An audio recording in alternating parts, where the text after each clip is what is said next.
Selamat siang pemirsa, semoga semuanya dalam keadaan sehat-sehat semuanya. Ya, semuanya tetap santai di rumah sambil menyaksikan tayangan ini.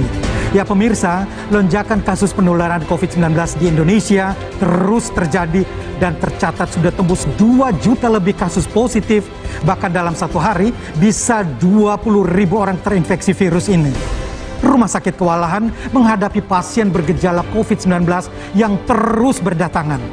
Untuk meredam lonjakan pasien yang tak tertangani ini, pemerintah dan ahli kesehatan mengimbau agar pasien bergejala ringan menjalani isolasi mandiri atau isoman di rumah saja dengan tetap mengacu pada pedoman dari Kementerian Kesehatan dan WHO. Dan siang ini kita akan mendengarkan bersama perkembangan kasus COVID-19 sekaligus mengetahui kiat ataupun persiapan apa saja yang harus dilakukan saat kita melakukan isolasi mandiri di rumah sesuai standar kesehatan. Dan bersama saya Jeremy Teti, kiat sehat isolasi mandiri.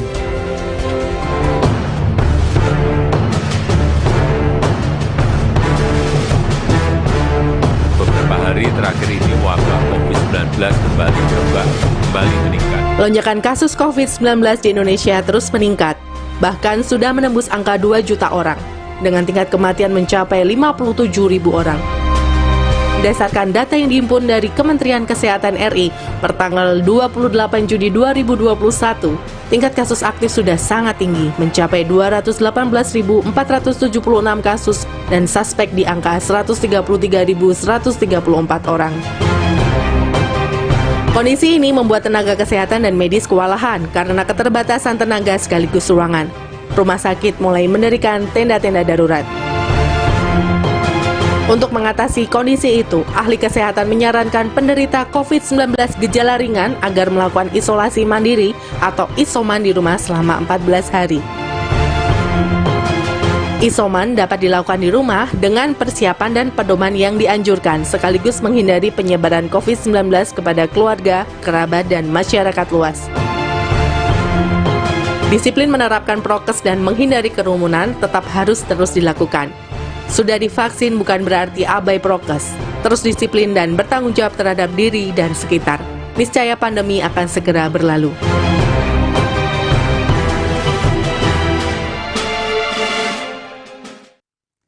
Dan pemirsa, untuk membahas tema hari ini sudah hadir 3 narasumber, 2 bergabung secara virtual dan 1 hadir di studio bersama saya. Dan narasumber yang langsung hadir bersama saya adalah seorang praktisi kesehatan yang ikut berjibaku menangani COVID-19, Dr. Andi Khomeini, takdir spesialis penyakit dalam. Selamat siang dokter. Selamat siang Bang Jeremy. Namanya benar kan? Benar. Lengkap kan itu semua? Sudah lengkap ya, oke. Lalu ada juga narasumber yang terhubung via Zoom. Ada Mas Ben Kasyafani, aktor yang juga penyintas COVID-19. Halo, selamat siang Mas Ben. Halo, apa kabar Mas Jer? Kabarku sehat. Mas Ben, kondisi gimana sekarang, sehat-sehat? Alhamdulillah sehat walafiat. Sehat ya? Mas Jer juga mudah-mudahan sehat semuanya di sana. Amin, amin. Semuanya sehat di sini. Dan kita juga nanti akan terhubung dengan Wakil Gubernur DKI Jakarta, Riza Patria, yang nantinya tersambung melalui Zoom. Ya, terima kasih kepada semua narasumber yang sudah meluangkan waktu dan mau bergabung dalam dialog siang ini. Semoga kita semua sehat selalu. Amin.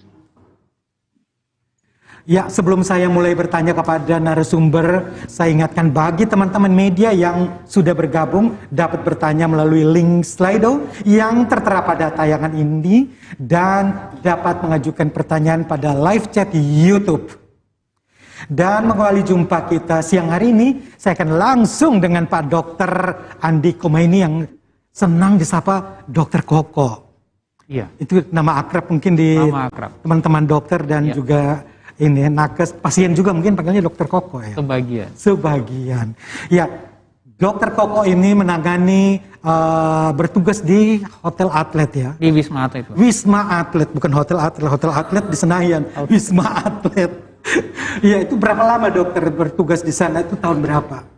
Kita kan mulai dari September 2020. Itu untuk saya bertugas yang di Wisma Atletnya mulai September 2020. Kalau Wisma Atlet sendiri itu sudah mulai di Maret 2020 yang lalu ya. Maret 2020 Ya. sudah mulai tugas di sana. Ini udah Kalau saya setahun. dari September. Oh, September. September baru. September baru. Oke, dokter melihat akhir-akhir ini tren begitu, grafiknya nanjak, Ya. terjal tajam ke atas itu mulai dari 2 minggu terakhir ini. Ya. Ini sebenarnya nih kesalahannya di mana? Semua orang udah prokes, ya, vaksin sudah dimulai. Sudah. Lalu apa yang salah sih sebenarnya? Jadi gini, kalau saya yang ditanya ya, saya lebih cenderung untuk tidak melihat atau tidak mencari siapa yang mesti disalahkan. Ya, Kan biasa ada kambing hitamnya. Ya jangan cari kambing hitam. Nanti kita cari ininya aja, solusinya aja. Ya. Kan sekarang kita lihat yang tadi disampaikan oleh Bang Jeremy adalah ini kampanye prokes udah. Ya. Ya. Tapi sampai seberapa besar protokol kesehatan itu diterapkan oleh masyarakat? Itu harus kita evaluasi.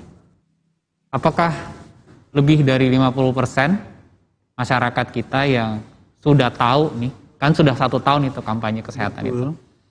Apakah protokol itu sudah diterapkan minimal lebih dari 50% warga kita? Atau belum? Atau pernah mungkin dulu cukup tinggi, terus kemudian menurun? Apakah itu yang terjadi? Harus dievaluasi. Kemudian bicara vaksinasi, oke.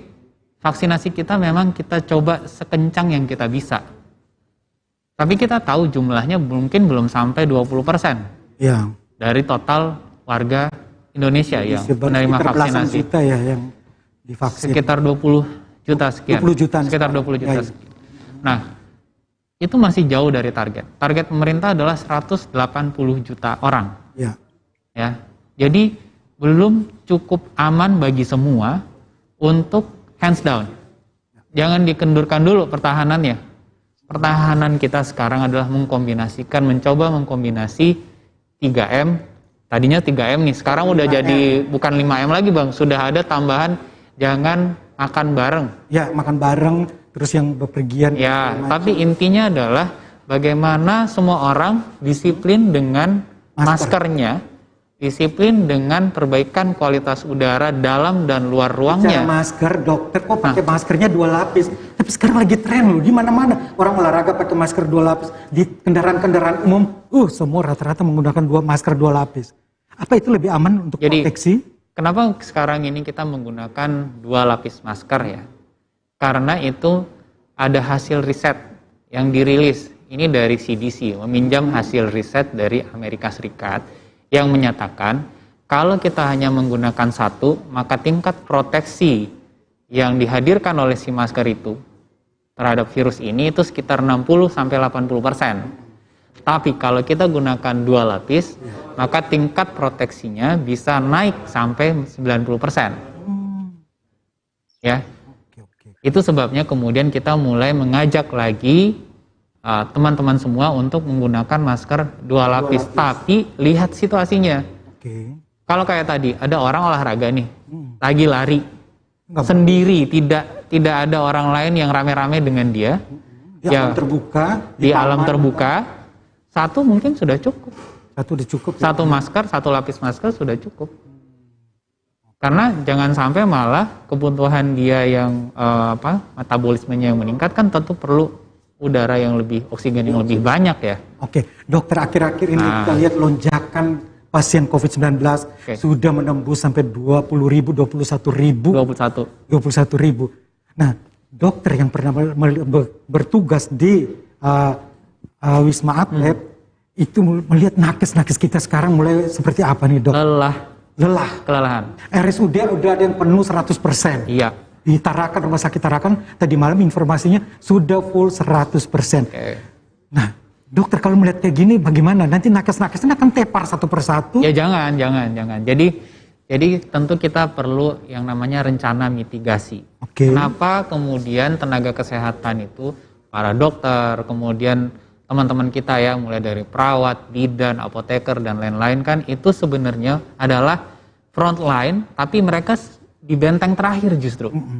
Ya kan, benteng utamanya sebagaimana yang kita ulang-ulang dari tahun lalu adalah bagaimana masyarakat menjaga diri mereka agar tidak sakit. Itu. Kalau mereka tidak sakit, maka rumah sakit nggak akan overload. Kalau rumah sakit nggak overload, maka tenaga kesehatan ini tidak akan jatuh kelelahan mereka. Nah, kalau kita melihat sekarang dokter, apa yang harus dilakukan oleh masyarakat dan siapapun juga untuk memutus mata rantai penularan varian baru? Mau varian apapun, ya, mau varian apapun yang kemudian nanti dirilis, kuncinya sebenarnya sederhana, masker. Kembali lagi. PR-nya kita sudah tahu bahwa itu tadi masker dengan 2 lapis punya angka proteksi 90%, which is lebih bagus, itu lebih tinggi dibandingkan hanya 1 yang kita tahu di tahun lalu ya. Nah, pengetahuan yang diupdate ini jangan berhenti hanya sebatas kita tahu, tapi kita jadikan itu sebagai kebiasaan. Kita jadikan sebagai hal yang kita disiplinkan dan saling kita ingatkan satu dengan yang lain. Karena hanya dengan itu kita bisa turunkan kasusnya. Kalau banyak orang yang tidak menggunakan masker, ya memang itu yang diincar sama corona. Nah, makin penuh lah rumah sakit penuh. ini. Cerita penuhnya rumah sakit akan muncul lagi di media. Padahal sebenarnya kalau semua orang disiplin, kasusnya akan terkendali. Kalau kita melihat sekarang sekian puluhan rumah sakit yang di Jakarta itu kan banyak puluhan rumah sakit yang khusus untuk pasien-pasien corona. Kita melihat kesiapannya sendiri seperti apa sekarang untuk mengantisipasi lonjakan yang luar biasa ini. Yang saya tahu teman-teman dari Kementerian Kesehatan, Dinas Kesehatan dan berbagai fasilitas kesehatan baik yang di bawah pemerintah maupun yang dikelola oleh pihak swasta itu sudah jauh lebih siap dibandingkan tahun lalu. Jadi misal nih, tempat tidur ICU. Kalau di tempat kami ya, dibandingkan tahun lalu dengan tahun ini, itu peningkatannya 2-3 kali lipat, Bang. Oh iya? Yes. Waduh. Dan itu cepat untuk skala 1 tahun. Tapi ternyata penambahan pasiennya lebih cepat. Lebih cepat. Nah sekarang kalau nanti pasien makin banyak, rumah sakit makin penuh. Nah sekarang kalau untuk yang ringan-ringan, masih OTG, yang masih reaktif dan segala macam kan disarankan untuk melakukan isolasi mandiri di rumah. Nah dokter, kira-kira apa yang harus dipenuhi oleh seorang yang melakukan isoman di rumah? Karena di rumah kan tidak dia sendiri. Oke, kalau dia yang positif, dia diisolasi, mungkin dia kalau rumah punya 2 lantai atau 3 lantai, it's okay ya, bisa ditaruh di kamar-kamar tertentu. Nah ini tetangga saya, dia salah satu kena, akhirnya semua satu keluarganya kena, karena mereka mengunci diri di dalam rumah. Nah, langkah apa yang harus dilakukan oleh orang yang melakukan isoman? Nah, untuk yang teman-teman yang memang karena satu dan lain faktor dan lihat situasi sekarang di mana kapasitas vaskes kita itu overload ya, tentu kan akhirnya yang mestinya bisa dilakukan di rumah sakit sebagian itu tertahan di rumah. Mereka nggak punya akses untuk mendapatkan ruang perawatan. Jadi yang kita membagi sedikit pengetahuan apa sih yang mesti dilakukan. Yang pertama lagi-lagi ini nih. Masker. Kayak yang tadi Bang Jeremy sampaikan, ada satu yang sakit dalam satu rumah, harusnya cukup sampai di dia saja, supaya pemulihannya bisa lebih bagus, karena yang lain keluarga bisa membantu ya. Nah masalahnya mereka kan tinggal satu rumah, satu orang yang kena, bapaknya kena, contohnya anak dan istrinya harus diungsikan. Gak mesti. Kalau mereka nih settingan tentu setiap rumah berbeda ya. Jadi misal, kalau yang cerita diungsikan itu kalau ada rumah cadangan, kalau ada rumah kedua ya, atau ada tempat penginapan, tapi kan nggak semua orang punya. Punya, betul. Sebagian besar orang Indonesia itu punya satu rumah, di dalam ada beberapa kamar yang berbeda. Sudah kami sampaikan dari tahun lalu, kalau seseorang yang masuknya asimptomatik atau OTG, atau sekarang kita mungkin sebagian mengklasifikasikan sebagai gejala ringan, maka cukup dia di rumah, kamarnya berbeda, ya, dan jendela-jendela setiap kamar itu terbuka. Jadi kamar berbeda, semua orang di dalam rumah itu menggunakan masker dan menerapkan bagian-bagian dari 3M, ya kan? Mereka juga tidak makan bersama-sama. Jendela terbuka, ventilasinya itu bagus, sirkulasi udara. Nah masalahnya itu Pak, tidak semua rumah punya kamar punya jendela. Nah itu yang kita endorse. Kamar depannya doang yang ada jendelanya, kamar di belakang-belakang ketutup rapat semua. Itu PR Pak. Udah dari tahun lalu kita mengajak warga, ayo kalau ada kapan ada kesempatan bikin jendela. Bagi mereka yang rumahnya, ruangannya atau kamarnya itu tidak berjendela, buatlah. Karena dalam jangka panjang itu akan sangat membantu. Ingat wabah ini mungkin nggak akan selesai 1-2 minggu atau 1-2 bulan. Jadi nggak akan ada ruginya juga kalau misal teman-teman itu sekarang punya jendela dan jendelanya kebuka. Itu akan menurunkan bila risiko. perlu ada kipas angin ya mungkin ya. Tentu. Atau AC. AC boleh aman nggak sih? Sebaiknya enggak Tapi kan ya? kalau jendela terbuka untuk apa gitu ya? Pakai AC lagi. Ya nggak efektif lagi Bang. Mungkin kipas angin aja cukup. Ya. Betul. Oke dokter, kita hubungi dengan salah satu selebriti penyintas COVID-19, Mas Ben Kasyafani, seorang aktor yang juga seorang presenter. Tiap hari kita dengar suaranya di radio-radio ya. Halo Mas Ben, apa kabar? Mas Jer, kabar baik. Mas Jerry, apa kabar? Aku sehat. Baik. Ben, kondisi sehat-sehat nih? Alhamdulillah, kondisinya sehat banget. Ini nonton talk show hostnya Mas Jeremy ini kayak ini ya. Apa kayak itu? Sinetron, ya, dramatis. Oh, dramatis. Oh. Oke Mas Ben, ini bisa berbagi dengan apa yang dilakukan Mas Ben? Pernah melakukan isoman Ya. di rumah apa di hotel? Apa di villa? Gitu. di Apa di puncak? rumah, Mas Jer. Di puncak. Ini isoman apa liburan ya? Isomannya di rumah. Sekitar tahun lalu November akhir sampai Desember awal lah. Berapa hari totally? Itu, totally di kamar tuh 20 hari lah. Sampai akhirnya sudah 20 hari itu nggak diganggu sama istri anak? Oh enggak, istri sama anak jadi room service. Oh gitu. Karena kita semua, karena makanan kan semuanya dianterin ke depan pintu. Saya aku kebetulan waktu itu terpapar karena di tempat pekerjaan. Padahal sebenarnya waktu itu di tempat syuting kita sudah sangat prokes lah. Kita syuting karantina, semua dites tiap 2 minggu sekali waktu itu masih ya. Terus Mungkin kelamaan 2 minggu, seminggu sekali kali. minggu waktu itu awalnya masih 2 minggu awalnya. Terus akhirnya kita dikasih kamar satu persatu, tapi ya namanya ya mungkin aku sih ngerasa waktu aku terpapar itu seminggu itu memang kondisi badan lagi kurang fit. Terus awalnya dari mulai radang, terus kayak radang biasa, hari Jumat ya pagi radang, sorenya udah mulai badan tuh meriang, terus kedinginan. Malam tapi kalau tidur keringetan gitu. Terus selama 3 hari meriang, suhu badan tapi normal Mas Jer. Suhu badan kita cek terus 36,5, 36,7, artinya nggak pernah lebih dari 37. Tapi kondisi badan dipegang-pegang ini kerasa gitu. Badan tuh memang agak anget. Sampai akhirnya setelah 3 hari habis itu meriangnya mulai hilang, rasa badannya lebih enak lah gitu, kayak orang sakit kan badannya lebih enak, tapi suara udah mulai agak berat. Wah ini kayaknya sembuh, apalagi flu biasa mikirnya itu. Nah salahnya waktu itu memang kalau kita baca-baca kan kondisi gejala awalnya hanya seperti kayak masuk angin biasa dan seperti flu-flu yang udah pernah kita alamin lah. Tapi begitu sore setelah hari ketiga tuh penciuman udah mulai hilang, aku lagi pakai parfum, baunya udah mulai hilang nih, bener-bener lucu banget. Sekitar jam 2 tuh nyium masih ada. Karena aku juga udah mulai ngecek dari pagi nih, hilang nggak ya? Enggak. Jam 2 masih ada, jam 3:30 inget banget tuh sore, jam 4 aku cium, hilang. Jadi nggak ada gradual gitu, dia tiba-tiba hilang aja. Wah, cek hilang. Akhirnya aku langsung tes hari itu, malamnya dapat hasil positif dan badan udah semakin nggak enak lah. Tapi kalau rasanya gimana? Makanan dan segala macam pedas, masih berasa asam manis? Waktu itu awalnya masih penciuman aja yang sama sekali hilang. Terus besoknya mulai perasanya mulai hilang, kayak rasa manis, rasa pahit, asin hilang. Waduh. Akhirnya aku cari-cari tahu yang membedakan kalau kita hilang rasa itu karena pilek sama COVID itu sebenarnya apa gitu. Tapi aku tes, akhirnya aku langsung cek ke dokter, dan kebetulan ada sepupu juga nakes yang memang merawat pasien di Wisma Atlet juga. Jadi aku banyak konsultasi sama dia. Dia yang menyarankan, karena kita kan tahunya selama ini COVID itu selalu identik dengan suhu badan kan. Suhu badan pasti naik gitu. Tapi di kasus aku sama sekali nggak naik, 36,5, dicek terus-terusan 36,5. Tapi kata saudaraku memang ada yang seperti itu. Akhirnya aku langsung tes, begitu tahu hasil positif, di rumah kondisinya langsung aku di kamar, istri sama anak langsung pisah.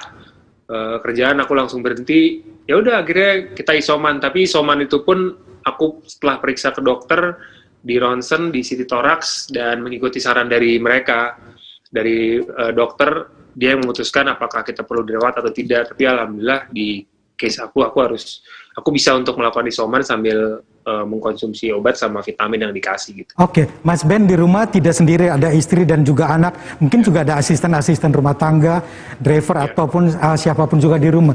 Nah, apakah mereka ada yang tertular juga? Driverku iya, karena memang dia sehari-hari sama aku kan. Driverku terpapar juga, terus istri, alhamdulillah walaupun dia waktu aku lagi awal-awal gejala itu sempat kita sekamar, terus habis itu besok kita langsung misahin kamar. Jadi begitu aku flu begitu aku meriang langsung besoknya kita pisah kamar tuh begitu aku ada gejala. Tapi dia tes anakku sama asisten rumah tangga, setelah hasil tesnya negatif. Ya udah akhirnya kita memisahkan diri. Dan bener juga tuh kata dokter Koko tadi, kebetulan kamarku ada jendela, jadi pada saat isoman setiap pagi AC aku matiin, aku buka, jadi matahari masuk dan udara luar sirkulasinya kita perbaikin gitu. Nah, bagaimana dengan makan dan segala macam apa yang dikonsumsi setiap harinya biar bisa cepat kembali pulih? Ya, lucunya waktu awal penciuman itu hilang, indera pengecap mulai hilang juga kan makan. Itu yang buat aku agak khawatir karena biasanya kalau kita selera makan hilang, jadinya kan kita kondisi badannya jadi makin buruk kan.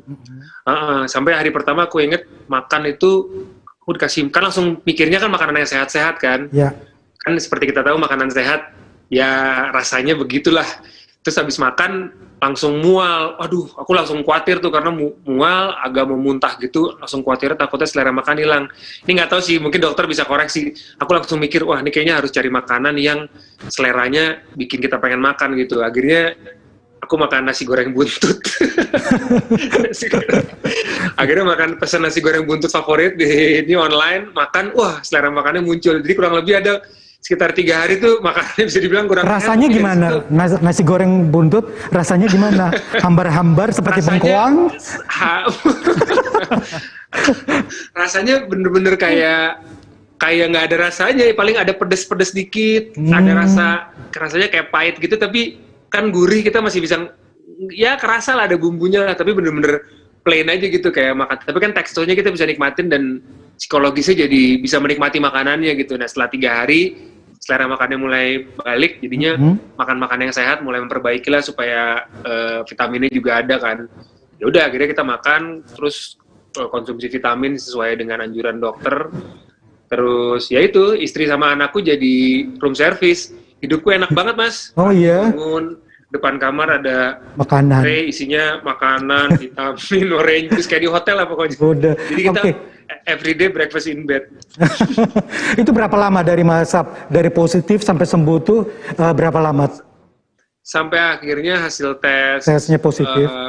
Tes kedua. Sembuh sampai sembuh. Iya, 14 hari ngetes masih positif, terus 3 hari kemudian tes lagi sudah negatif, tapi akhirnya aku memperpanjang 3 hari lah, jadi total mungkin, karena waktu itu informasinya kita lebih berjaga-jaga, akhirnya nambah sekitar seminggu lah untuk masih isoman, habis itu baru kembali gitu. 3 hari setelah negatif baru kembali. Oke Mas Ben, tahan dulu, dan Dokter Koko, kita masih akan membahas lagi tentang situasi lonjakan kasus COVID-19 dan kiat-kiatnya juga untuk menjalani isolasi mandiri dengan baik di rumah. Untuk itu Anda jangan kemana-mana dulu, kami akan segera kembali setelah yang satu ini.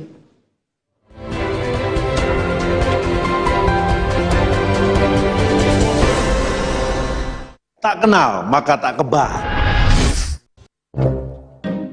Pagi Pak. Oh, siapa kamu? Virus Pak. Bawa apa kamu? Ini penyakit. Nah, kamu virus, bukan virus. Untung si bos sudah divaksinasi, jadi saya bisa kenal sama kamu. Bener nggak bos? Ya benar. Vaksinasi melatih tubuh untuk kenal, lawan, dan kebal dari penyebab penyakit seperti virus atau bakteri. Sebelum digunakan, vaksin seperti vaksin COVID-19 akan diuji klinik, dipastikan keamanan, khasiat, dan mutunya oleh Badan POM dan para ahli. Tetap memakai masker, menjaga jarak, mencuci tangan secara rutin. Ingat, siap divaksinasi saat vaksin siap. Tarik sis, semongko. Vaksinasi dan protokol kesehatan. Lindungi diri, lindungi negeri.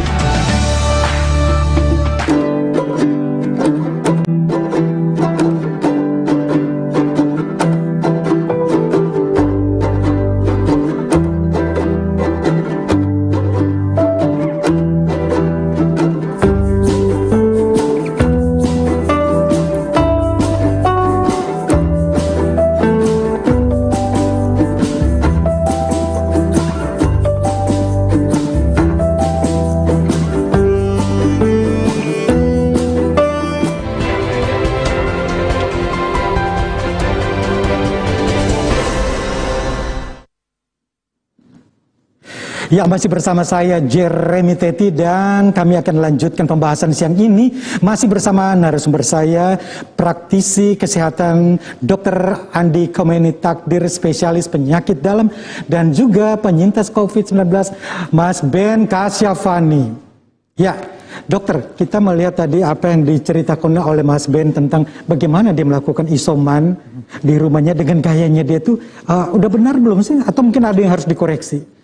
Mayoritas saya setuju sih. Jadi yang disampaikan sama Mas Ben tadi ya. Pertama, ada pembedaan kamar, pemisahan kamar antara yang sakit dengan yang tidak, dengan yang sehat. Ya. Kemudian ventilasinya ada, tersedia, dibuka, jendelanya dibuka. Kemudian dia juga memang sesuai makanannya juga dia coba masukkan yang nutrisinya cukup. Mungkin agak ada sedikit nakal yang soal apa? Nasi goreng buntut. Tapi bisa ditoleransi. Bisa lah itu ditoleransi ya. Karena kan pasien-pasien juga sebagian pasien itu tidak bisa menghabiskan makanan yang mereka dapatkan. Jadi di luar harus ada orang yang mensupport, dalam tanda petik sedikit memaksa bahwa makanannya harus habis. Kalau di rumah sakit kan dokter mengingatkan habisin kalau nggak disuntik lo biar lebih cepat pulih kan, itu kan yang kita motivasi terus. Nah tapi kalau di rumah tentu keluarga supporternya ini dari keluarga, support system ya di sekitar istri anak keluarga. Dan ngeri yang kasihan yang tinggal sendiri kan ada ini Pak, ada sekarang kan bisa pakai WhatsApp, bisa pakai bisa ya komunikasi dengan dokter, bisa. Jadi yang dilaksanakan sama Mas Ben tadi, sebagian besar saya setuju. Oke. Tapi sop buntutnya aja, nasi goreng buntutnya enggak ya? Iya bisa ditoleransi lah. Ya boleh lah, kasih kalau sambal-sambal pedas biar cepat kembali rasanya boleh. Itu untuk melatih juga bagaimana saraf-saraf kita kembali mengenali lagi rasa dan aroma. Lagian kan itu juga enggak, kita bisa bayangkan porsinya juga mungkin enggak besar. Enggak besar. Dia enggak bisa habisin juga, tapi yang jelas itu secara psikologis ikut mendorong dia, oke. Ini nih saya makanan favorit saya gitu ya. Mungkin yang memang yang kita minta supaya benar-benar diturunkan ya makanan-makanan yang junk food gitu ya. Junk food harus dikurangi. Itu yang harus ditekan seminimal. Oke Mas Ben, kayaknya Pak Dokter setuju dengan apa yang dilakukan Mas Ben Kasyafani saat isoman. Mas Ben mau tanya lagi nggak setelah sudah negatif sekarang? Dalam proses beberapa bulan terakhir ini, apa sudah ada gejala-gejala lagi? Jangan sampai 2 kali ya. Jangan sampai 2 kali. Jangan. Tapi memang salah satu yang aku juga baca, kita kan cari informasi, sebisanya cari informasi yang kita butuhkan yang baik lah gitu. Kita harus, kondisi seperti sekarang penting banget buat kita benar-benar menyaring informasi yang benar, karena banyak hoax berseliweran, akhirnya membuat kita melakukan keputusan-keputusan yang terlalu prematur lah gitu. Salah satunya sih ya dengan tahu kebutuhannya kita gitu, terutama dari asupan, dari vitamin, terus psikosomatik itu ternyata juga bisa terjadi sama kita. Artinya kita terlalu khawatir, habis itu seperti timbul gejala-gejala di tubuh kita gitu, kayak badan anget, apalagi sekarang kondisinya kalau dulu kerabat yang mungkin terpapar masih sedikit, sekarang hampir semua orang tuh kita pasti adalah kenalan kita juga yang terpapar. Kadang-kadang kita mendengar info itu, apalagi kita habis mungkin kontak, terus habis itu kita menjadi khawatir, badan kita seperti memunculkan gejala-gejala yang hampir menyerupai COVID, kayak badannya tiba-tiba anget, leher tiba-tiba nggak enak, akhirnya kita panik, akhirnya malah melakukan tes, akhirnya malah jadi panik semua, stres, akhirnya kondisi imunitasnya jadi menurun. Itu yang sekarang paling aku waspadain sih, supaya tidak terlalu. Mas Ben, ada yang mau ditanyakan dengan dokter, mumpung konsultasi gratis. Sama dokter. Kalau sama dokter paling kan sekarang kebetulan nih kemarin karena waktu pengalamanku hampir semua yang terpapar terus dapat positif, kita langsung ronsen waktu itu untuk tahu kondisi paru-paru kita sudah, kalau dulu bilangnya dokter ada COVID-nya udah masuk belum atau gimana gitu. Nah sekarang kemarin aku ada keluarga dekat yang baru kemarin positif, terus aku coba cari rumah sakit, tapi memang karena kondisinya penuh, memang langsung disarankan untuk isoman. Tapi juga tidak melihat belum di ronsen dan tidak dilakukan CT thorax gitu. Itu kondisi sekarang seperti apa sih dok gitu, sampai di mana kita tahu wah ini udah perlu ngelihat kondisi secara visual nih, kondisi paru-parunya dan lain-lain. Oke, jadi ini karena memang pertanyaannya Mas Ben ini pas dengan situasi yang sekarang ya, dengan kondisi di mana varian yang Delta, Bang, itu memunculkan gejala-gejala yang sedikit berbeda. Oke. Tadi benar, yang di tahun lalu sampai awal tahun ini itu lebih identik dengan demam. Nah, tapi sekarang itu lebih identik dengan kayak mulai lebih dominan sakit tenggorokan di awal ya, sakit tenggorokan di awal, kemudian hilang penciuman, hilang pembau, hilang penghidunya, kemampuan itu beberapa hari akan terganggu. Jadi sebaiknya kalau aku saking parnonya dok, kemana-mana bawa minyak kayu putih ke mak-mak zaman dulu ya. Jadi bangun pagi, bangun tidur, orang sekarang cek message di WA atau di email dan segala. Kalau sekarang apa? Ambil dulu ini minyak kayu putih, gak usah kerja di hidung atau balsam apapun yang ada di sekitar tempat tidur. Masih berasa nggak ya? Masih berasa nggak? Itu juga penting kan? Bisa. Jadi minyak kayu putih, boleh teh, kopi, parfum atau apalah aroma-aroma yang beraroma, yang secara biasa kita kenali lah sehari-hari ya, untuk menandai terjadi anosmia atau tidak. Nah, biasanya kalau terjadinya apa anosmia? Anosmia itu berlangsungnya siang malam atau seperti apa? Nggak pakai waktu. Sama kayak tadi yang diterangkan Mas Ben. Sore-sore. Siangnya dia masih menghidu aroma parfum itu, masih mengenali aroma parfumnya. 2 jam setelahnya tiba-tiba hilang. Nah, gejala yang lain yang harus waspadai itu adalah begitu nafas menjadi berat. Nafasnya menjadi berat. Tadinya kan sekarang kita nafas lega ya. Seperti kita kalau naik tangga ya. Berasakan nanti lantai kedua, lantai ketiga. Kalau nafas itu menjadi berat, maka itu adalah salah satu parameter yang paling sederhana yang kita bisa, ini kayaknya perlu nih di ronsen. Tapi terutama perlu pertolongan dari tenaga kesehatan. Jadi sebisa mungkin semua teman-teman yang isoman jangan isolasi mandiri tanpa pengawasan. Pengawasan dokter maksudnya? Pengawasan dokter atau tenaga kesehatan. Jadi kalau penduduk Indonesia segini banyak, pengawasan satu dokter siapa yang bisa ngawasi? Makanya segini banyak orang. Pakai masker dari awal, Bang. Jadi kita coba tekan supaya kalaupun sakit tetap bisa. Nah, situasinya sekarang memang karena begini banyak, sebisa mungkin pasien-pasien itu tetap ada yang megang. Ya, jadi jangan kreasi sendiri gitu loh. Jadi jangan self diagnosis, jangan mendiagnosis diri sendiri. Jangan sekarang belajar dari YouTube mendiagnosis diri sendiri. Bolehlah itu sebagai sumber informasi.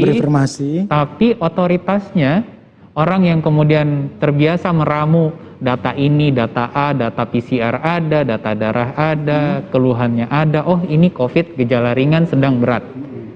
Kalau ternyata gejala ringan, kita lanjut isolasi mandiri di rumah. Ya. Isolasi mandiri di rumah, Dok. Itu kan kita tidak mungkin sendiri di rumah. Ya. Apa kita harus di kamar terus selama berminggu-minggu? Perlu nggak melakukan olahraga atau kebugaran? Minimal kan jogging-jogging sekitar rumah. Saya rasa perlu dan bisa diatur. Asal dia tidak berkumpul dengan yang lain. Tidak berkumpul, menggunakan masker, ada jaga jarak dan dia olahraga sendiri. Olahraga yang paling aman banget. Stretching, jalan kaki, stretching, jalan kaki sambil berjemur. Yang penting tidak berpapasan dengan orang lain, harus tetap menjaga jarak, jangan dekat-dekat, gue positif. Dan semua juga otomatis sebenarnya keluarga-keluarga kan yang tahu itu otomatis juga tahu, saya mau membantu tapi jangan sampai tertular. Itu sudah terjadi, itu sudah kelasiman lah buat masyarakat Indonesia sekarang ini. Nah, yang lain yang harus dilihat lagi kapan sebuah gejala itu berat, kalau nafas berat yang tadi dan lihat dadanya itu tiba-tiba yang mesti mengeluarkan tenaga besar untuk tarik napas, jadi ketarik dadanya. Sesak. Ya, gitulah. Jadi kelihatan. Nah, kalau itu terjadi, cepat telepon temannya, dok saya gini, atau staf di puskesmas atau di klinik. Saya sibuk banyak pasien, yang telepon saya, telepon yang lain. Nah, itu kan Nggak mungkin lah. Emang harus cari temannya berarti. Kan? Iya. Ses- Minta telepon Pak Itu RT. sesak. Pak RT, Sesak. apa tetangga saya keluarga juga ada yang kena. Aduh gimana meminta tolong Mas, siapa dalam Pak RT kondisi. saya malah sakit. Nah itu. Pak RT saya malah sakit. Mas Jeremy, Yes. Ya kan? rasa sesaknya kayak habis ngeliat tagihan akhir bulan lah, kurang Oh lebih gitu. gitu, sesak gitu loh. Nyesaknya di mana? Di sini. Dada kiri apa dada kanan? Mas Dua-duanya. Ben? Tembus sampai belakang. Dua-duanya. Cenderung dua-duanya. Kalau kiri kan jantung ya, aku udah pernah Jadi alamin. pas di ronsen, pas di foto ronsen ya, biasanya Oke. kan kelihatan yang kita sebut pneumonia bilateral, radang paru pada kedua sisi parunya. Kedua sisi paru. Ya, Oh jadi tidak hanya menyerang sebelah aja, dua-duanya kena langsung. dulu tahun lalu dia sebelah. biasanya yang kena pneumonia atau radang paru itu lebih sedikit ya, area yang terdampak itu. Tapi yang tahun-tahun ini kalau saya lihat foto-foto ronsen pasien saya itu lebih luas. Jadi mungkin ini karena disebabkan perbedaan varian atau nantilah kita tahu jawabannya beberapa waktu ke depan. Yang jelas ininya nih, Masker, kembali lagi ke masker ya. kuncinya di situ. Kuncinya pakai masker bila perlu 2 lapisan kalau bagi Anda yang tidak sesak napas. Iya. Dan nggak sesak ini kita pakai Ya dokter masker dan kan pakai aman, tidak ada penyakit komorbid atau apa. Dokter kan bisa check up terus. Nah tidak semua kalau mak-mak di ini suruh nyuci setrika pasti pakai masker 2 lapisan ya Tapi sesak kan napas. mamanya kan nggak mesti 2 lapis kan di rumah Kalau dia di rumah cukup sendiri, 1. ya kan? Oke dokter, pengalaman dokter selama bertugas di Wisma Atlet, Oke. melihat pasien-pasien dulu dengan sekarang. Iya. Kalau sekarang kan gejalanya tuh ya, langsung berat. bisa dibaca di pemberitaan oleh teman-teman semua di rumah.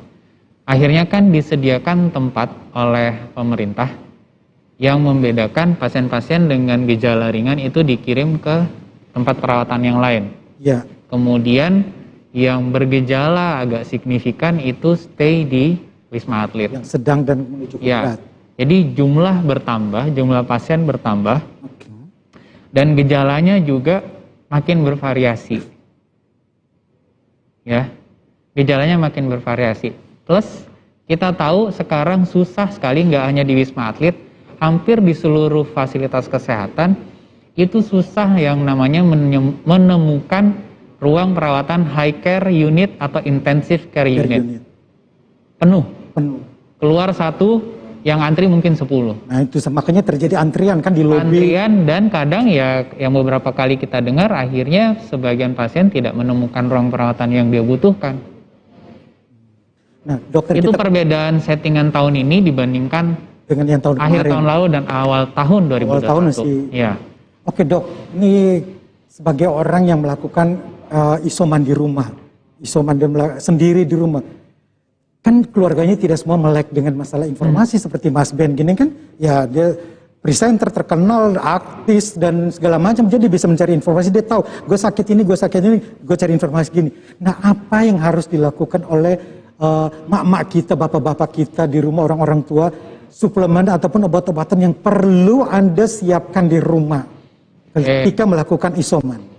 Ini sudah kita bikin versi ringkasnya itu udah dari tahun lalu. Oke. Bahkan di awal banget, mulai dari Maret tahun lalu. Ya. Seperti anjuran sediakan vitamin D. Vitamin D, delta. D, delta. Delta. Bukannya Ya. berjemur cukup. Ya, kalau orang itu punya akses sama makanan yang bergizi seperti ikan, telur, ya, dan juga mungkin dari susu, oke, itu dari situ mungkin anggaplah kemarin dari Kementerian Sosial membagi 2 butir telur ya, kita ambil contoh itu. 2 butir telur itu kira-kira isi vitamin D-nya itu sekitar 200 sampai 300 unit. Nah, ditambah dengan berjemur, maka sekitar 30 sampai 60 menit itu akan meningkat sekitar 2 sampai 3 kali lipat. Jadi berjemur itu 30 menit sampai 1 jam. Iya. Berjemur bolak-balik pokoknya. Bisa dicicil. Bisa dicicil. Jadi berjemur itu ya anggaplah. Sekarang apa yang nggak bisa dicicil sih? Nah, Oke berjemur sih. juga bisa dicicil. Oh, jadi hari pertama 30 menit. Misal pagi 10 menit, sebentar lagi 1-2 jam. Kan orang ini juga di rumah nggak ngapa-ngapain kan? Betul. Jadi mungkin dia Itu memang benar harus di atas jam 10 pagi? nggak mesti juga. Nggak mesti kan, Nggak dok? mesti, nggak mesti. Ya. Jadi selama matahari udah mulai bersinar jam 8 Ya. pagi udah mulai panas, oke buka baju rame-rame ya kita berjemur. Sekitar 10 menit nanti dicicil lagi. Dicicil lagi, minum dulu. 2-3 jam kemudian, 2-3 jam kemudian. Jadi tidak terlalu berat sebenarnya. Kan dia juga isolasi mandiri, Betul. ya kan? Jadi bisa sambil apa ya, ngeteh gitu, nah bisa tuh. Nah dengan vitamin D itu kan gratis ya, hampir gratis ya, ada dalam Betul. makanan, kemudian dibantu dengan berjemur juga. Berjemur di matahari. Tinggal nanti di backup lagi, apalagi sih yang diperlukan kayak vitamin C. Oke. Dari buah-buahan, badan kita perlu sekitar 300 sampai 500 mg. Contohnya apa, Dok? Buah-buahan apa yang paling simpel? Di Indonesia ada jeruk, ada pepaya, ada semangka. Oh. Kalau nanas enggak ya? Ya boleh juga, Aku semuanya punya. boleh, semuanya boleh. punya. Bahkan rawit, Makanan bahkan tropis. cabai rawit pun oke lah ya. Oh iya betul. Ya kan? Hmm. Nah, makan buah seperti itu udah dapat vitamin C-nya. Kalau memang masih merasa butuh, sediain aja vitamin C, silahkan suplemen, tapi nggak usah yang mega dose, nggak usah yang dosisnya terlalu tinggi, nggak usah. Ya makanya sekarang kok antrian di apotek-apotek, aduh gila, dalam 4 hari terakhir aku lihat apotek di dekat komplek aku, itu antriannya panjang-panjang. Oke. Iya, Mas Ben setelah mendengar penjelasan Pak Dokter tadi, halo Mas Ben, masih bersama kami. Halo. Halo Masih Mas dong, Ben. masih dong. Masih. Mungkin ada Bisa kiat dari Mas Ben Kasyafani, seorang Ya. selebriti kondang ini, berbagi tips dengan fans-fansnya, dengan seluruh pemirsa yang menyaksikan acara ini. Ya, kalau aku sendiri sih nomor satu pastilah selalu yang disarankan oleh pemerintah juga program dari mulai 3M, 5M sampai sekarang mungkin udah nambah lagi gitu. Masker memang menjadi salah satu kuncinya. Memang kalau untuk sekarang apalagi kondisi yang mengkhawatirkan gini, kalau tidak ada kegiatan yang tidak urgent sekali, tidak esensial, memang baiknya untuk banyak berdiam di rumah. Tapi kalau memang harus, ya gunakan masker sampai 2 lapis gitu kan. Sama satu lagi, kita benar-benar pilah-pilah informasi mana yang penting untuk kita konsumsi, mana yang hanya akan makin membuat kita merasa khawatir, akhirnya malah tidak melakukan hal-hal yang positif, tapi malah penuh dengan kekhawatiran. Lalu informasi kita dapatkan paling benar itu memang dari kedokteran. Artinya kalau misalkan sekarang kondisinya, kalau kita konsultasi dengan kedokteran itu penuh, rumah sakit, kita harus antri, mungkin kita bisa mencari kenalan-kenalan yang memang tenaga kesehatan atau dokter yang kita bisa tanya-tanya, karena itu informasi yang biasanya kadang-kadang yang sering aku temuin berbeda banget sama yang kita baca lewat internet. Dan satu lagi, benar-benar menjaga kesehatan dengan makan yang bagus, tidur yang cukup, sama olahraga tipis-tipis lah. Apa itu? Artinya nggak perlu yang berat gitu. Tadi dibilangin jalan itu bener banget. Kemarin aku waktu isoman juga di rumah, sambil di kamar gitu buka, sambil cari-cari keringat dikit supaya heart rate kita terjaga. Itu aja sih. Oke Mas Ben, Mas Jar. selama isoman beberapa hari, pasti orang boring ya. Aku aja dikurung 1 hari di dalam rumah nggak kuat, rasanya pengen kabur, pengen jalan kemana gitu loh. Nah, Mas Ben, bagaimana pengalaman Mas Ben? Apa yang dilakukan untuk mengatasi masalah, boring gue bete di Bosan, kamar, ya? gue ngapain? Nonton film-film gitu kayak atau apa gimana gitu? Karena kebetulan aku juga hobi banget main game kan. Oh, Jadi waktu itu langsung tarik internet ke atas. Terus juga hobi banget nonton film sama baca. Jadi waktu kemarin isolasi mandiri 17 hari 20 hari memang kegiatanku lagi cukup padat. Aku bener-bener waktu divonis positif, aku malah ngelihat bright side-nya, oh mungkin sama Allah memang disuruh istirahat nih karena kegiatan memang kemarin cukup padat dari pagi ke malam. Jadi aku manfaatkan waktu itu bener-bener untuk ya kayak meditasi lah gitu, istirahat sambil menikmati enjoy life lah, makan disediakan, makanan enak sampai akhirnya bisa kembali pulih gitu sih. tapi kan Mas Ben kan juga seorang presenter radio, biasa siaran pagi hari kan. Nah, apakah dalam kondisi kayak gitu masih bisa siaran nggak? Oh, gue siaran, gue sambil isoman, gue cari duit tetap jalan ya. Berbagi-bagi informasi melalui radio dan... Iya, alhamdulillah sih waktu itu ada yang nawarin kerjaan, tapi memang sengaja waktu itu dari pihak kita kan jadi aku pagi siaran pagi, habis itu syuting. Nah syuting kebetulan memang pasti nggak bisa lah. Terus untuk radio diputuskan udahlah supaya fokus untuk kita supaya nggak terlalu banyak pikiran, istirahat aja. Tapi kemarin dalam waktu hampir 3 minggu itu ada aja yang ngasih kerjaan. Tapi karena waktu itu aku sendiri kondisinya nggak posting sesuatu, artinya aku sendiri memutuskan nggak kasih tahu bahwa gue positif nih gitu. Lebih karena ya supaya nggak terlalu banyak ini aja lah suara-suara lah. Yang penting orang-orang terdekat tahu. Bahkan banyak yang nggak tahu aku waktu itu positif. Jadi adalah tipis-tipis cari-cari cuan. Oke. Sambil zuman-zuman gitu di rumah. Mas Ben, pasti banyak orang ingin tahu dengan apa yang ingin Mas Ben sampaikan kepada orang lain bahwa COVID-19 ini betul-betul nyata terpampang depan mata. Betul. Jadi perlu kita waspadai, jangan dianggap enteng. Apa yang ingin Mas Ben sampaikan kepada publik? Sekarang memang informasi kita, kalau dulu informasi itu kita cari tahu, kita mau cari tahu tentang penyakit, kita googling, atau mungkin kita baca di media cetak. Sekarang kan tidak semua informasi benar-benar disediakan, bahkan tanpa kita mencari. Nah, menariknya adalah setiap orang ini punya informasi dan pengetahuan yang beda-beda. Nah, kayak kemarin, masih ada aja beberapa orang, ya aku tidak menyalahkan, tapi ada aja orang yang akhirnya mungkin dia cerita karena dia sekarang sakit gitu, terus dia komentarnya adalah, COVID itu benar-benar ada ya, memang ada. Terus masih ada juga orang yang masih belum mau divaksin. Artinya kan kita nggak tahu informasi apa yang dia konsumsi setiap harinya. Jadi benar-benar informasi itu kita pilih-pilih betul mana yang baik. Kalau misalkan emang fokus kesehatan ya carinya informasi tentang yang baik-baik kayak vaksin. Ya kita cari informasi yang baik-baik tentang vaksin, jangan cari yang kurang baik gitu. Kemarin aku juga sudah divaksin. Ada yang bilang gejala kipi, ya memang ada. Tapi alhamdulillah kita positif aja bahwa kita bareng-bareng nih mengalami pandemi dan bertahan sampai nanti pandemi bisa segera usai dan pergi dari dunia ini gitu sih. Oke, Mas Ben jangan beranjak dulu, Pak Dokter juga jangan kemana-mana dulu. Baiklah pemirsa, kami masih akan kembali lagi tentunya dengan sejumlah pertanyaan dari media massa, rekan-rekan jurnalis dan juga dari warga kepada narasumber Mas Ben dan juga Pak Dokter Koko. Untuk itu jangan kemana-mana dulu.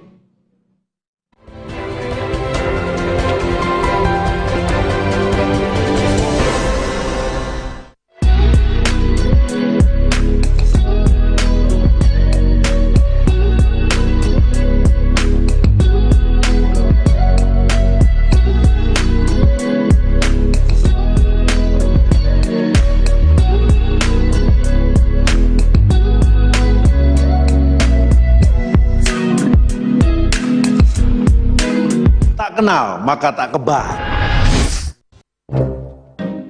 Pagi, Pak. Siapa kamu? Virus, Pak. Bawa apa kamu? Ini Penyakit. Nah, kamu virus, bukan virus. Untung si bos sudah divaksinasi. Jadi saya bisa kenal sama kamu. Bener nggak, Bos? Ya, benar. Vaksinasi melatih tubuh untuk kenal, lawan, dan kebal dari penyebab penyakit, seperti virus atau bakteri. Sebelum digunakan, vaksin seperti vaksin COVID-19 akan diuji klinik, dipastikan keamanan, khasiat, dan mutunya oleh Badan POM dan para ahli. Tetap memakai masker, menjaga jarak, mencuci tangan secara rutin. Ingat, siap divaksinasi saat vaksin siap. Tarik sis, semongko. Vaksinasi dan protokol kesehatan. Lindungi diri, lindungi negeri.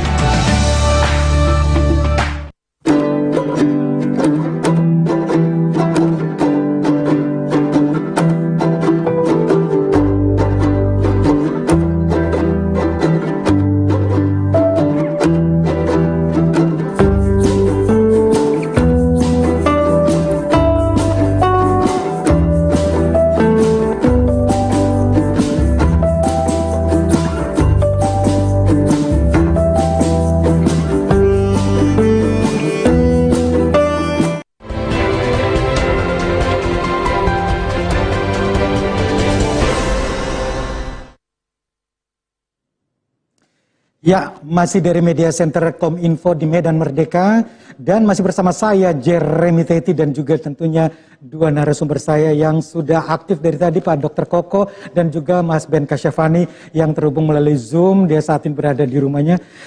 Sebenarnya juga dengan Wakil Gubernur DKI Jakarta Pak Ahmad Riza. Namun sampai sekarang Pak Wagub DKI Jakarta masih rapat PPKM PPKM Mikro, meeting dengan tim-tim terkait, mungkin akan terjadi perubahan besar. Kita tunggu saja nanti apa hasil meetingnya nanti. Oke, saat ini juga sudah sejumlah pertanyaan berdatangan dari rekan-rekan media, dari teman-teman jurnalis, dan juga dari masyarakat umum. Nah, yang pertama ini dari Zizud, dari Detikom, beredar bahwa hasil CT value PCR dikatakan sembuh di angka 31 sampai 40. Validkan info tersebut, Pak Dokter. Maksudnya apa itu? CT PCR ya. Jadi ini juga sudah sering ditanyakan juga melalui berbagai media dan juga dari teman-teman warganet di media sosial. Dok, itu sebaran informasi mengenai CT value itu valid atau tidak? Termasuk yang angka 31 sampai 40. Nah, jawaban saya begini. Para dokter itu tidak hanya mengevaluasi sembuh dan sakitnya seseorang dari hasil laboratorium saja. Jadi kita juga perlu sekali, ini justru yang paling penting, melihat bagaimana performance, bagaimana tampilan dari pasiennya. Kalau dari pasiennya itu menyatakan bahwa saya sudah semakin bugar, dok. Tadinya yang lemas, sekarang saya sudah fit lagi kembali. Itu adalah salah satu parameter kesembuhan dia. Kemudian kita juga melihat parameter lain. Apakah tadi yang radang parunya, yang di foto ronsen itu, itu apakah itu juga sudah teratasi? Kemudian dari profil darahnya. Jadi ada banyak sekali aspek-aspek yang harus dievaluasi sebelum menyatakan pasien itu sembuh atau masih harus melanjutkan perawatan. Tidak hanya melihat CT PCR. CT PCR dengan angka 3140 itu bagus. Berarti konsentrasi virus itu rendah sekali sampai dibutuhkan CT yang tinggi. Ya, CT itu kayak kita menggandakan dulu sekian kali sampai kemudian virusnya kedetek. Nah, tapi lagi-lagi kita juga tahu bahwa virusnya yang terdegradasi itu kadang masih ada sampah-sampahnya tuh, Bang. Nah, ini masih bisa dikenali. Jadi kita tidak bisa jadikan lagi-lagi CT sebagai pedoman bahwa oh ini udah sembuh. Lihat secara keseluruhan datanya, baru kita bilang, oh ini masih lanjut perawatan, ini boleh lanjut aktivitas, kembali bekerja, dan seterusnya. Boleh kembali ke masyarakat, hidup normal, bisa berdampingan dengan keluarga dan kerabat. Sembuh pun tetap harus ini, supaya jangan kena lagi, jangan sampai reinfeksi. Nah benar dok, ini masalah masker lagi, ini ada pertanyaan dari Yayan di Bandung. Sebenarnya dok, cara pakai masker double itu yang benar itu masker kain dahulu atau masker medis lebih dahulu dok? Oke, ini seperti yang saya contohkan. Kenapa masker medisnya dulu yang di dalam? Karena dia kan punya lekukan ya, yang akan menekan supaya dia lebih fit. Nah, masker medis itu kemudian dilapis dengan masker mungkin kain. Dokter tolong peragakan itu masker kainnya dicopot dulu. Nah, ini anggaplah ya, ini masker medis. Masker medis, oke. Kalau di tahun lalu informasinya satu lapis cukup ya. Kalau olahraga pakainya masker kain bahkan, tapi tetap ada masker pakai satu. Tapi kan berjarak dengan yang lain dan sebisa mungkin di outdoor supaya kesempatan virus itu kalau ada transmisinya ke kita jadinya rendah, ditekan. Nah, sekarang setelah ada penelitian dari CDC itu yang dirilis, mereka menganjurkan pakainya gini. Jadi masker medis duluan, baru masker kain. Masker kain. Nah, itu akan meningkatkan efek proteksinya. Diharapkan efek proteksinya naik dari 60 sampai 80 ke level 90%. Tetap ada celah 10% ya, tapi tentu 90% lebih bagus dibandingkan yang 60. Begitu cerita. Oke, ini udah dicontohin nih. Benar sekali dok ya. Nanti saya akan mencoba deh pakai masker medis duluan, baru masker kain. Jadi masker kain kan bisa kita ini bisa diganti ya, bisa dicuci kan kalau betul masker kain. Kecuali masker medis bertahan 4 jam 5 jam kita harus ganti. Kita ganti. Oke deh. Ini masih ada pertanyaan lagi dari Surakarta, dari Mas Yunus. Apakah hypoksia masih bisa terjadi meski sudah divaksinasi? Lalu bagaimana untuk mendeteksi hypoksia itu? Apa itu hypoksia, dok? Jadi hypoksia itu adalah ini kondisi pasiennya ini baik-baik saja, kelihatannya baik-baik saja. Sehat-sehat aja, bugar-bugar aja. Dia COVID atau anggaplah ada penyakit yang lain ya, paru. Tapi sekarang karena lagi pandemi COVID, maka kita merujuk ke situ.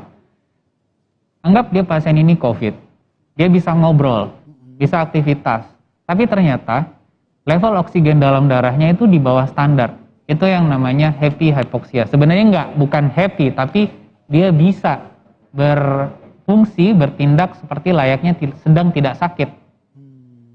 Jadi tidak kelihatan seperti orang sakit. Nah itu perlu diwaspadai. Nah, makanya itu perlu diwaspadai. Memang kalau di rumah sakit kita akan lakukan namanya pemeriksaan analisis gas darah. Gas darah. Ya, pas kayak pemeriksaan yang darahnya itu diperiksa langsung. Oke. Ya, tapi kalau di rumah yang paling mudah mungkin kalau misal ada satu rumah gitu, kita ajarkan untuk kayak pemerintah Singapura itu membagikan alat oximeter kepada warganya. Oximeter Nah, yang itu sebagai contoh, yang di jari itu yang ya, dijepit. warga Singapura kan sedikit. Nah, di sini kalau di oximeter itu dia bisa lihat angkanya.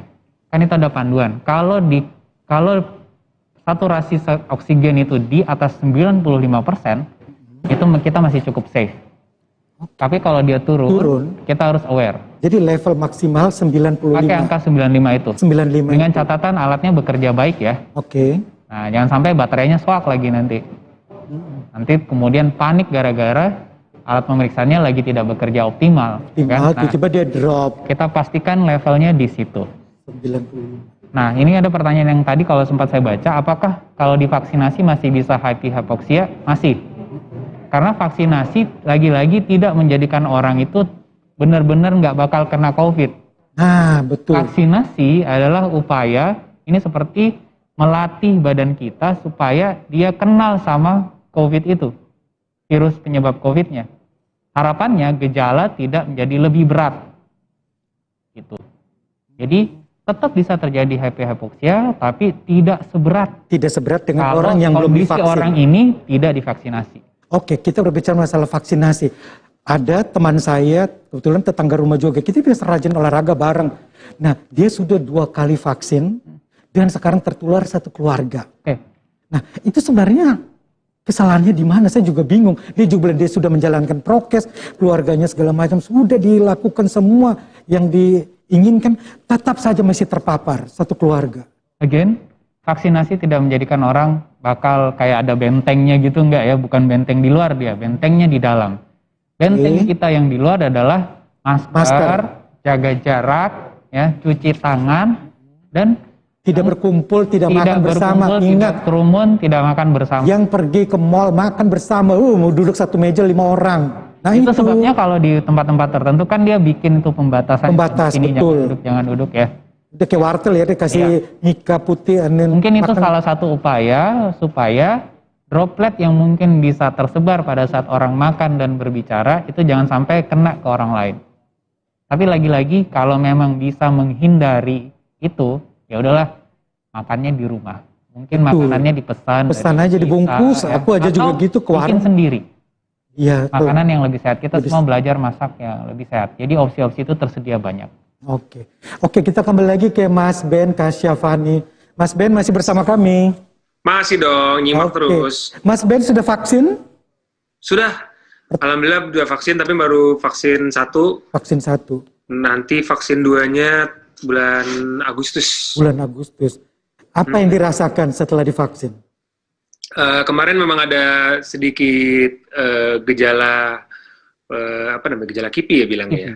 Gejala KIPI itu apa, Dok? Kejadian ikutan pasca imunisasi. Iya. Oh, yang pegal-pegal, yang ngantukan, lapar dan segala macam itu. Iya. Kalau Mas Ben, KIPI-nya apa tuh?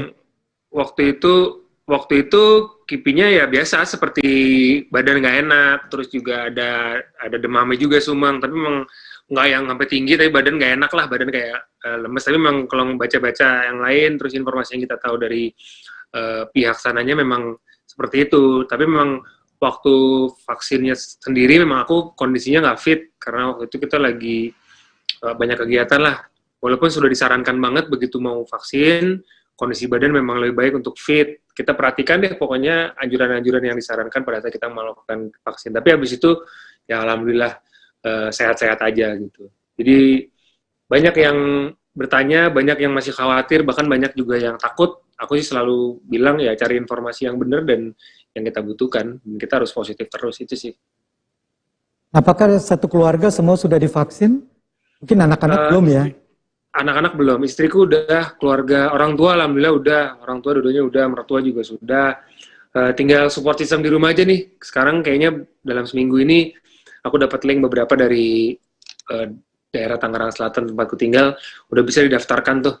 Jadi mungkin insya Allah lah kita positif segera bisa terbentuk herd immunity 70% ke atas, jadi kita bisa pelan-pelan berangsur-angsur kembali normal kondisi di Indonesia. Oke, ya bisa memenuhi target dari pemerintah juga ya. 1 hari 1 juta. 1 hari 1 juta penerima vaksin. Betul. Oke deh, Mas Ben, terima kasih banget sudah Sama-sama. berbagi waktu, berbagi informasi dengan kami. Sama-sama. Mas Ben, closing statement dong dari Mas Ben. Apa yang ingin Mas Ben ngajak kepada seluruh pemirsa agar bisa hidup sehat, seperti pengalaman Mas Ben melakukan isoman di rumah dan seperti apa? Ya. Silakan Mas Ben. Yang jelas ini kita tidak hanya mengalami di Indonesia, kita mengalami di seluruh dunia pandemik, makanya sebutannya adalah pandemik. Betul banget, pikiran kita diatur supaya positif terus juga kita hadapi semuanya ini secara bersama-sama. Terus aku juga mau mewakili teman-teman lah, mungkin juga nggak bisa lagi mengucapkan terima kasih lebih banyak lagi buat tenaga kesehatan yang semakin hari kemarin sempat kita membaik, terus sekarang kembali lagi kondisinya cukup mengkhawatirkan.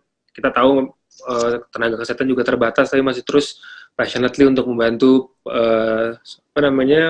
saudara-saudara kita yang terpapar.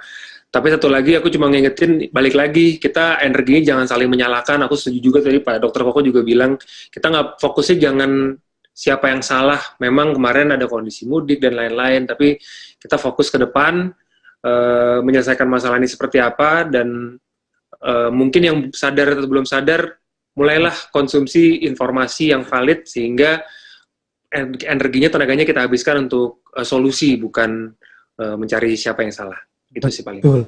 Oke Mas Ben, kita mencari solusi bukan mencari kambing hitam apa kuda hitam ya Mas Ben. Bukan. Mas Ben, terima kasih sekali sudah meluangkan waktu Sama-sama. berbagi informasi dengan para netizen dan pemirsa semuanya. Semoga Mas Ben tetap sehat dengan keluarga dan juga yang pastinya Sama-sama. makin sukses. Terima kasih Mas Amin. Ben. Thank you, Mas Jan. Sukses selalu. Thank you.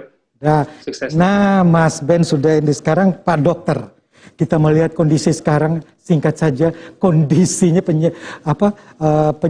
penyintas yang terpapar COVID-19 makin banyak, grafiknya naik tajam banget. Apa yang harus dilakukan, Dok? Jadi gini, pertama kita tahu bahwa tidak semua orang itu punya akses terhadap kesehatan yang sama dengan yang lain. Betul. Ya, kalau sakit sebagian orang bisa dengan cepat cari beli obat-obatan, mau yang mahal pun mereka bisa. Tapi sebagian besar orang di Indonesia itu tidak memiliki kemampuan itu. Betul. Yang kita punya kemampuan yang sama adalah mencegahnya.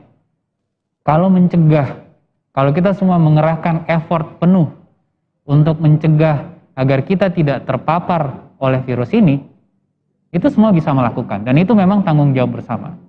Bukan tanggung jawab dokter, bukan tanggung jawab perawat, bukan tanggung jawab siapa-siapa, tapi itu tanggung jawab diri kita masing-masing untuk menjaga, dalam upaya menjaga diri dan keluarga kita itu tetap sehat. Kalau kita sehat, yang menikmati bukan orang lain, kita sendiri. Itu poin pertama. Jadi akses bisa jadi berbeda, tapi upaya promotif, upaya preventif, itu semua bisa melakukan. Masker. Wajib. Gunakan masker. Pokoknya tidak tawar-menawar soal masker ya. Ya. Tapi jangan saling menyalahkan. Gak usah ngotot-ngototan. Kita mencoba merangkul semua orang. Kita mencoba mengajak semua orang agar ini menjadi kesadaran bersama tanpa paksaan. Oke?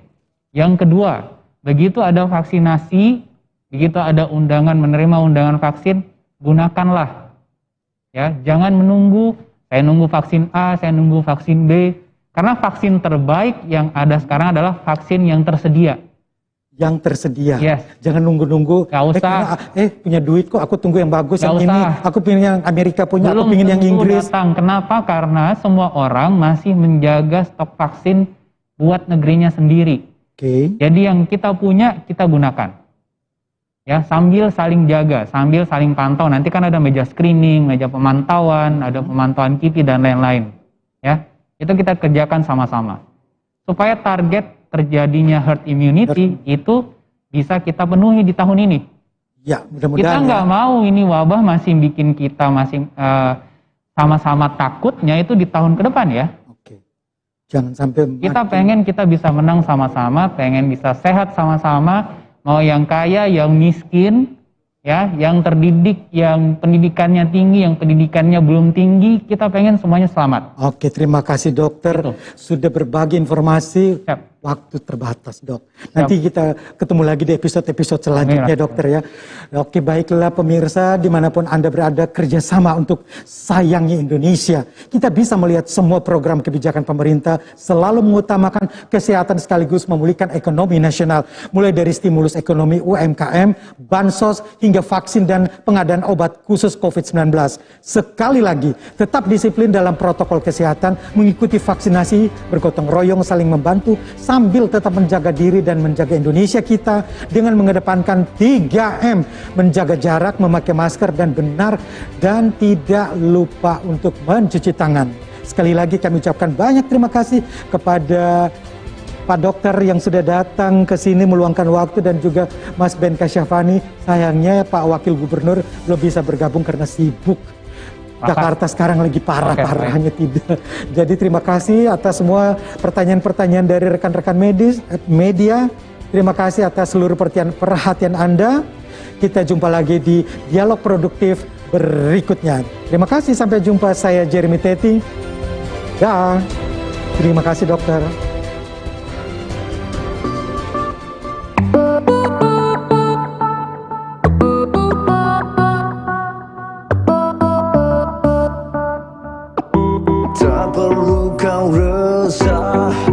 Jangan kau susah, karena ini semua mentari tak bersinar. Hangatkan, sehatkan diri kita.